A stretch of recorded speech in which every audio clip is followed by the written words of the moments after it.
Vážení diváci, sledujete zvony spravodajstvo televízie Petrovec. Dnes v obci Báčsky Petrovec udelili odmeny žiakom základných škôl z územia Báčsko-Petrovskej obce a gymnázia Jána Kolára nositeľom Vúkovho diplomu. Vynikajúcich žiakov základných škôl z Petrovca, Kulpína, Hložiana Magdiča, gymnázia Jána Kolára a hostí vo Veľkej sieni zhromaždenia obce Báčsky Petrovec privítal zástupca predsedu obce Báčsky Petrovec Jan Hansman. Veľký krok dopredu ste už spravili. Teraz vás čakajú zo pár malých, znovu veľký. Nedaj Bože, že sa budete musieť vrátiť zo pár krokov, ale aj z tej spätnej cesty sa treba poučiť a hlavne, aby z vás nenarušilo vám ten krok dopredu, aby vám nenarušil tie vaše ambície a aby ste nemohli pokračovať v tej ceste dopredu.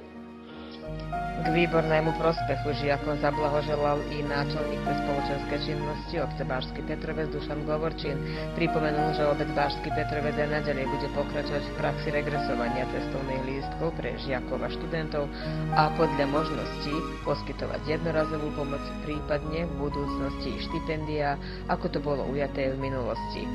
Po príhovoroch priliehavými darčekmi odmenili nasledujúcich žiakov v základnej škole Jána Čáka v Petrovci, žiaka generácie Ivana Kováča, ďalej Ivana Severíniho, Janu Šrankovú, Kristínu Turčanovú, Andreja Babiaka, Ivanu Bažíkovú, Martinu Benkovú, Deboru Hanu Eliášovú, Dáriu Seleštiansku, Aleksandru Brtkovú, Andreja Macku a Filipa Bakoša. Na základnej škole Jána Amosa Komenského v Kulpíne vynikla Duňa Kolárska a zároveň žiačka generácie.